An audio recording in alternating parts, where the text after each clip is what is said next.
I had a bunch of songs. I had like 5 or 6 songs already written, so he learned those, and then we wrote a couple more. And then we found Alec, the bass player, who was playing for No Commercial Value at the time with Scott, who is known now as Stizza somehow. Um, I think it's like a Wu-Tang reference, isn't it? They yeah, no, for shortened sure, the for sure. I yeah. mean, everything we ever did was a parody of something else. I mean, Leftover Crack is after a band called Leftover Salmon that we all, kind of made fun of because Really? Leftover Salmon is such a crazy name. I didn't know that either. Oh yeah, yeah. But also, who influenced the band is the Minutemen, because Ara and Alec were both into the Minutemen, and they did a lot of that like fast rhythmic stuff, mixed in with our thing. Did those guys bring in that sort of hardcore element, do you think? Oh Because, like, yeah, I think it's on the song Rude Riding Hood that has that hardcore verse in it. yeah, Yeah, yeah. I mean, that's a that was great all of one. us. I mean, like when the ska, there was no ska scene. There was like a music scene, and we would play shows. It would be ska, punk, hardcore, oi, like in one show. and and it was very natural and flowed very easily. Like that's just what So ska bands were playing hardcore all the time. So, did you have the No Commercial Value demo at that time? I I didn't I they nobody we didn't have. It was expensive to make demos then. We used 2-inch tape. We used a real studio with like wires and mics and stuff like that. It was much more expensive to make a record then. So like it was not like we couldn't drop demos out of the sky. We had to play a lot of shows first, a lot of t-shirts, you know. We had to like really make our money before we could make any demos. So we saved up. We scripted, saved, and I didn't pay some rent and made our record. No Commercial Value didn't make a demo till after we made our record. Really? And Thought maybe yeah, it was yeah. 91, 92. Their demo?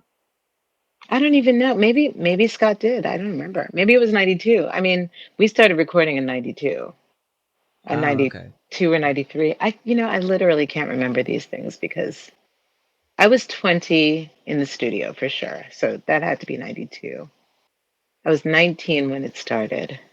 So that's 91. Yeah, I think maybe around the same time. Yeah. Yeah. So, what was Alec like back then? Could you see like he Alec was a was creative genius or? um he was definitely really smart. I mean, he was so young. Like he's much younger than I am. I mean, for those years, he was still in high school, and he was very straight edge when I met him. He only drank coffee and smoked cigarettes. He was one of those kids. He had gone through some stuff, and yeah, he was still in high school, so he was a kid. He was wonderful. I mean, he could really play the shit out of that bass. He came up with he brought us the Sweet Dreams arrangement. And that's when I knew I had to hire him. Like it was like we were in my apartment on 77th Street and practicing,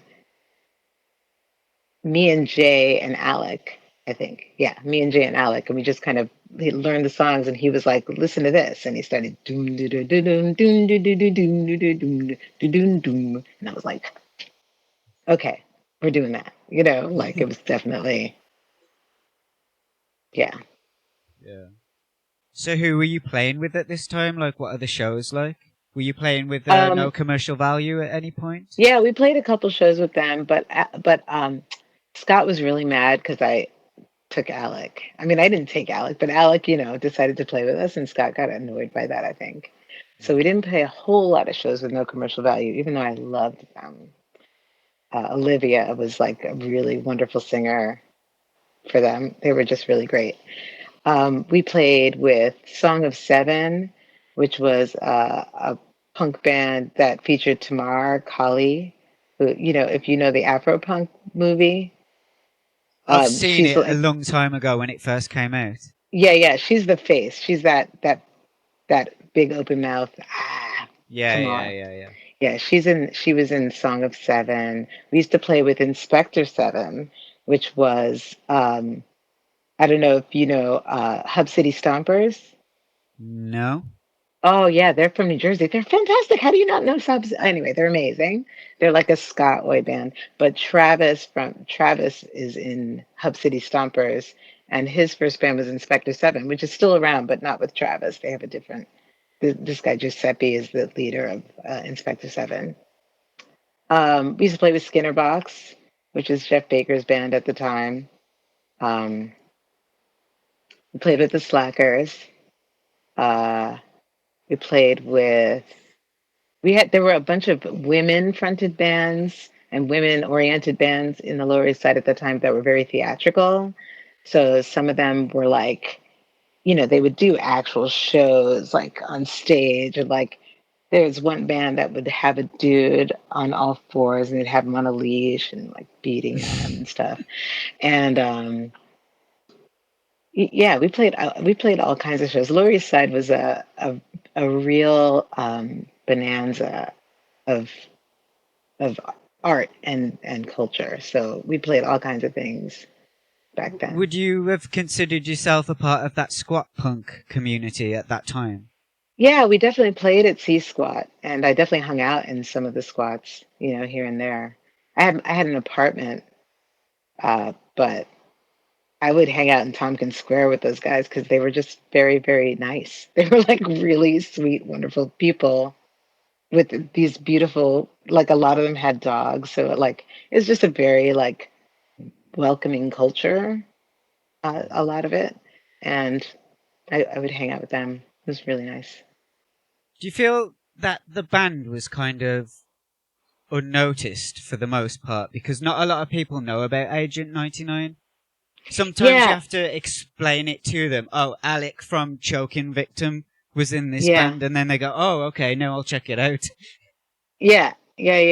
So, yeah, Agent 99 was like, it was the kind of thing where we kind of got big-ish. But honestly, I really think there was a race and sex barrier to our success, you know. This is the only 7-inch that I know about. I have it. Yeah. Yeah, okay. Is that the biggest boys 7-inch? Yeah. Yeah, yeah, Which is yeah. about Alec. Is it really? Yeah, so we used to call him the biggest boy. He's like, I'm a big boy. And we're like, you're the biggest boy. So, Okay, Alec. so was that the same kind of process as the early recording, or did you have a little bit more freedom, a little bit more money, a little bit more time? No, we were still doing it on the cheap.com. What did we do on this one? This was the punk one. So we did this with this guy, Pat, who he worked in a studio and we did it after hours at his studio. That's how we would do mostly. We would always do after hours, so we were never paying full price. So we just paid him for his time. And it was a little more loose than the first recording, for sure. Okay. Uh, but we wanted it that way. We wanted it more punk. We wanted it more raw, you know. So I think that came out that way very well. We put like sound effects on there. We were like, just fuck it, let's do whatever, you know. So You I know. was noticing, um, I suppose I should probably ask this question first though. So what was the reason for the band to come to an end? Was it like an agreed thing that you guys would just go separate No, ways or? nope. Alec had some problems. Some instruments ended up missing from our rehearsal space. Uh, you know, and he basically kind of vanished. He basically kind of vanished. And I tried to hire another bass player who turns out to be my current bass player and husband. But I wasn't trying to go out with him at the time. I was just trying to hire a bass player. Um, but yeah, so Ara didn't really want to play without Alec, and I kept trying to keep it going, and it just wasn't going. Yeah. And Alec basically slept through the last gig we had, so that was upsetting. Yeah. Do you think that was because he was thinking about like joining Choking Victim at that time? Because Oh I think no, no. no, it was because of personal, like, you know difficulties. Yeah. Let's put it that way. It was very, very hard. So that might explain why when you put this collection together, there's no notes from Alec in that booklet. Yeah, Yeah. yeah, Yeah. yeah. He had a lot of problems that were, you know, you try to help, and then it's just hard to help. Did you have to cut Alec out at some point, or did you reconnect a little bit later, like before he died, or? Yeah, I saw him in oh gosh, I went to a Slackers show at Irving Plaza, and he was there. It was really wonderful to see him. I was really missing him. So I was hoping we would, I was like, hey, what about an Agent 99 show? And everybody was like, $10,000. I was like, all right, I'm gonna work on that. I'm not kidding. Like, I will definitely try to find $10,000 for us to play. And and then Alec died, which is kind of whack. So there could really have been a reunion. Yeah, possibly. Yeah, that would have been nice. Yeah, wouldn't that have been fun? I don't know. Still might be able to do it. We just gotta get the right combination. Yeah, because I don't know. I That's a noticed. question for Aura. Yeah. Oh, maybe you can hook me up with Aura. Oh, maybe. Maybe. You know. This is in like 95, 96 when Yeah, this is happening. exactly. So how Yeah. did you feel when you heard the Choking Victim Squatter's Paradise or the early 7-inch that came out? Were you like, Yeah, holy it's pretty shit? good. No, I thought it was pretty good.